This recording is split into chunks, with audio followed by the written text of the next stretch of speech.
Am I the a-hole for not wanting to pay for my sister's medical bills?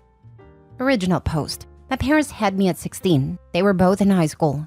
After I was born, my father dropped out to work full-time and take care of me so my bio mother could stay in school. Eventually, after finishing high school, she realized that motherhood wasn't for her and left my dad and me. I was 2, so I don't really remember her being around. After that, my father worked 3 times as hard to provide for me. He also met a nice woman whom he later married when I was 7. I consider her my mom, but I'll call her my stepmother to avoid confusion. My bio mother didn't contribute in any way, not even financially. In fact, the last time she contacted me before now was on my 3rd birthday, which was just a quick happy birthday card through the mail. I never had ill feelings toward her decision because I had my dad, mom, and brother who filled the emptiness she left. My parents have never said anything negative about her. Her leaving me was not something I thought about every day, so you can imagine my confusion when she reached out on social media to talk. I thought about it for days before I agreed. We met in a restaurant for the first time in 25 years.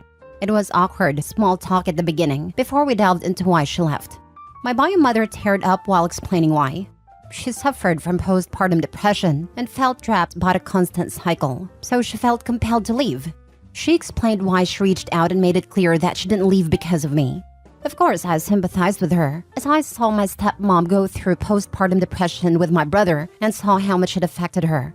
We met a couple more times before I was invited to meet her new family. She had a husband and also 3 other children, 13 female, 11 male, and 7 female. After a week of this, I had my most recent meetup with my bio mother. She looked distressed while greeting me, so I asked if anything happened.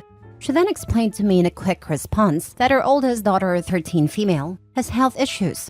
I won't say what due to how sensitive it is, but she explains that she needs $25,000 for medication and has accumulated medical bills of $20,000 and asked if I could pay it off. For context, after graduating and receiving my postgraduate diploma, I landed my dream job that earned a good sum of money. I'm certain she may have heard about where my job was from somewhere and saw it as an opportunity. She gave me time to think about it, but it didn't take long for me to say no to it. I felt used and exploited. She never wanted to meet me. She just wanted money from the child she left to help the other child that she loves. After giving my response, which wasn't much, just a simple "no, I don't feel comfortable with that" through text, I was soon bombarded with text messages from her husband telling me what a nasty piece of work I was, followed by more texts from my bio mother about how I'm so cruel for not helping out my sister due to my grudge against her. And then, to top it all off, I was getting some messages from family members from her side of the family, questioning why I'm being so difficult. So am I really terrible for not paying for my half-sister's medication and medical bills? Now for the top comments before reading the update. Not the a-hole. This was 100% a scheme to get your money and nothing more. She hasn't thought about you in 25 years until she needed money. I'm sorry, your bio mom is a terrible human. I'm happy you found a mother and someone who wanted to be there for you. Do not give them 1 cent, or they will bleed you dry. When you actually feel remorse for your horrible actions, you don't immediately solicit the person you wronged for money, no matter the circumstances. The harassment from her side from saying no should only put in concrete what you already suspected. Cut all contact and go live your life. Yes, and block them. You don't know those people. They may be blood relatives, but they're not your family. Don't give them anything, not even a penny. Also, your real mom, not a bio leech, had postpartum depression and stayed. She can pay for it with all the money that she didn't put towards raising you. How much money should your father have accumulated on your behalf in child support back pay by now? You, graciously, will not go after that, and those funds can be used to pay for your half-sister's medical bills. Not the a-hole. Your bio mom reaching out suddenly could have been great, but this seems so manipulative and calculated that this was probably a con to get money and then ghost you. The real nasty piece of work is your bio mom for thinking that she was within her rights to ask you for money to the tune of $45K, just because she included you in her family for a few weeks after not being part of your life since you were a toddler. I have nothing but sympathy for your sick half-sister, but $20K in existing medical bills doesn't accumulate overnight, which leads me to believe this was something premeditated on the part of the adults. OP has already given her mom way over $45K when her dad let her off the hook for 16 years worth of child support. The bio mom also started having more kids when Opie was 14, but it took her more than a decade to reach out to the kid she abandoned. Now for the update. Hey everyone, thanks for the feedback and support. I just wanted to answer some questions and provide some clarity. I've learned more about what was happening in my bio mom's family. First of all, I questioned why she had 3 more children despite her postpartum depression. It turns out that she and her husband found out early on about the severity of their first daughter's illness. They had 2 additional children, 11 male and 7 female, as savior siblings for their oldest daughter's medical treatment, but neither of them were matches. I've currently blocked her and her husband. I didn't go into this expecting to reconnect with my bio mom. That wasn't a plan. I already have a mom, and I didn't need another one. I just wanted to give her a chance to explain herself. I never wanted a mother-daughter bond, just to be cordial or friendly. My family supported me in meeting my bio parent, and I didn't blindside them. I'm happy with my own family and don't need her to complete it. It's not her leaving that bothers me, it's her current actions. But even through that all, I will sympathize with her only on the basis that she suffered with PPD. When my bio mom left, my grandparents and biological aunt stood by my dad. They raised me alongside my parents. They say she's always been mentally unstable and manipulative. I feel bad for my half-sister, but I can't give her the money. Sometimes I wish I had ignored my bio mom from the beginning. Also, I blocked the strangers calling my phone a while back. Just forgot to add that in. This update shows she is a bigger POS than the first post showed her to be. It is disgusting to have more children just to save a different one. You made a right call not sending her a cent. She had 2 more children after her eldest, for the purpose of one of them being a savior sibling? That's more sickening. But even after reading the update, I'm more concerned about the children than before. Your egg donor and her husband don't seem to be people who should be allowed to raise children. Last story. Update. Am I the a-hole for refusing a relationship with my biological mom? Original post. I, 16 female, was adopted when I was a baby. My bio mom was in her early 20s when she gave birth to me. I'm not sure exactly how old she was or how old she is now, but she wasn't ready for a baby, so she gave me up for adoption. My adoptive parents don't know anything about my dad or anything more about my bio family. My parents told me a month ago that my bio mom reached out and asked if she could meet me. They said it's up to me, and I can if I want. I decided to meet her just out of curiosity, and because I wanted to know the details of why she gave me up, who my bio dad is, etc. She drove to our town and we met for coffee, then told me I can ask her what I want and she'll be honest. I asked her why she gave me up, and she said she was young and thought she would be throwing her life away with a child. She went on to get married and be quite successful in her career as a scientist. I asked her why she decided to look for me, and she said she always wondered what I turned out like. And now that she's settled in her life, she would love for us to have a relationship, especially since she's struggled to conceive and she's come to terms with me being her only child. That hurt my feelings, to be honest.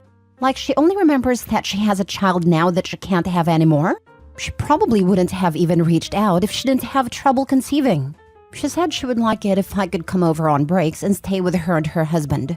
I told her thanks for reaching out and answering my questions, but I'm not really interested in a relationship with her, that she only wanted me because she can't have more kids. I told her I get giving up a child when she was very young, and I genuinely don't blame her for it, but it's been 16 years. I don't need a relationship with her now, and I'm not really comfortable with it either. She looked really sad but said she understood. She went back to her city and has been texting me every so often, dropping hints that she wants me to come visit her. Yesterday, she sent me a picture of a room she decorated in pink. I don't even like pink. And said she's excited for when I come visit. Clearly, she hadn't gotten the hint. So I told her to please stop this and that I wasn't going to visit. I kind of feel bad and guilty somehow, but I really don't want to keep forcing myself to speak to this lady or go visit her. I don't want her to think I'm spiteful for her giving me up, but I just don't want a relationship with her and her husband. Am I the a-hole? Now for the top comments before reading the update. Why would she admit that she was reaching out because she can't have other kids? What a way to make you feel special. Lol.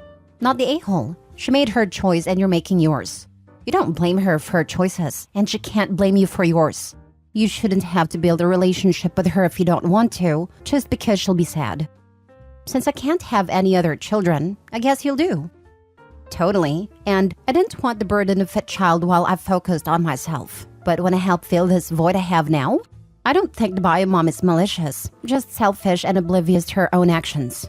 OP's feelings make complete sense. Not the a-hole. Having a relationship with your biological mother is a big decision, and not a thing you should feel manipulated or emotionally blackmailed into doing. Set it at your pace and your boundaries. Would you feel comfortable having your parents support you by gently reminding bio mom that you are not ready to have her more in your life and she needs to respect that? Now for the update. Didn't expect to update at all, and definitely not so soon, but I had a call with bio mom. She hadn't responded to my messages asking her to stop, and that I wouldn't be coming over, and she called me about an hour ago. She asked me to explain what makes me so uncomfortable about having a relationship with her and why I'm being so mean when she's just trying to bond with me. I told her what she said about wanting a relationship with me now because she can't have other kids makes me feel like I'm her last resort, and she would have never reached out if she had kids. She said she's sorry for saying that, but I did ask her to be honest about why she looked for me, and she was just being honest. I said yes, I did, and thanks for your honesty, but that doesn't mean I have to be happy with your response. She said if I don't look at it as being her last resort, I can gain another mom and dad with her and her husband, because they have love to give that they don't have other kids to give to. I could tell she was trying to make the situation sound better, but honestly, it was just making me feel worse. I said I don't want or need another mom or dad, and that she doesn't get to give me away when I was inconvenient, then think I'm going to welcome her into my life with open arms just because she wants to play the role of a mother bear to someone. I told her she's literally a stranger, and it's bizarre that she wants to have a close relationship with me just because we're blood. I admit this was meaner than I intended it to be, and I did regret saying it, although it's 100% what I feel. I said in my post yesterday that I wasn't spiteful, but I probably am. I don't know why she can't choose to pick her career over her child, that expect a mother-daughter relationship when other people have done all the work of raising me.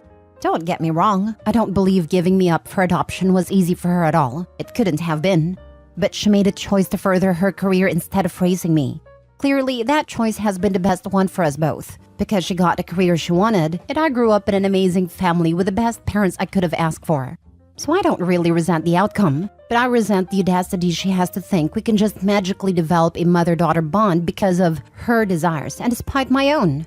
I know a lot of you said to not burn this bridge because I might need her one day, and that may be true.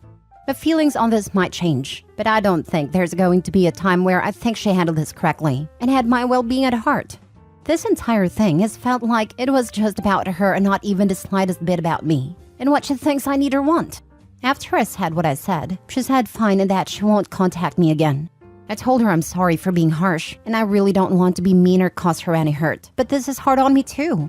Lastly, I said thanks to her for placing me up for adoption because I have an amazing life and I wouldn't change it for anything. So that's it, and that bridge may be burnt. My bad, lol. As some of you suggested, I think I'll ask my parents to contact her for medical information and dad's side of the family in case I want to reach out. I know many people won't agree with what I did and how I went about it, but honestly, I feel good. I'm less anxious now that it feels like this chapter is closed. All I gained from her wanting to meet me is anxiety and uncertainty. I feel better now that I'm not wondering what's going to happen with her. If I end up wanting anything to do with her in the future, I'm not sure what I'll do, but I'm not worried. I'll cross that bridge when I get there. Thank you to everyone for your advice. I really appreciate it. You stayed true to yourself, OP. And if your anxiety has stopped since the last convo with your bio mom, then maybe it was for the best. Sometimes our body shows us what is best for us. Wish you all the best. OP's logic is perfect too. This woman basically wants a shortcut to being a mom. You don't get a mother-daughter relationship by being blood-related. You get it by raising your daughter every single day for years. The connection is built by doing all the hard things that raising a kid entails. You can't skip that part. This is part of the whole package. She wants to come in after all the hard work is done and reap the benefits. No, you don't get to do that. Absolutely right. I couldn't believe in the first post that a bio mom said she did it for herself and not for her child. It was all about her well-being, not her child's. The whole first post sounded very self-centered on the bio mom's part. She seems to not be concerned if this having a relationship would be beneficial for OP and pushed way too hard. If she had gone slow, respected OP's boundaries and shown the least bit of concern for how it's affected the child, maybe, just maybe she could be given a chance. I'm so impressed with how OP handled her feelings and articulated them. She stood up for herself, and that's a very grown-up thing to do. It shows the parents who raised her did an awesome job. You did good. She is a stranger. You do not in any way owe her a relationship, and the fact she assumed she could just be your new mom, and her refusal to respect her clearly defined boundaries, indicates she didn't think of you as a person, just the way she could play mommy to the imaginary child she had in her head. If she refuses to give you medical information, that just further reinforces that your feelings and desires were never important to her. She may not respect this request, but maybe she will. Once she gets over the disappointment, she may come to understand that she went about this in entirely the wrong way and ruined her opportunity to have any kind of relationship with you. You didn't burn a bridge. You refused to let someone else build an imaginary one. Also, OP could just as easily do medical genetic testing and cut out the need for having a talk to biomom at all.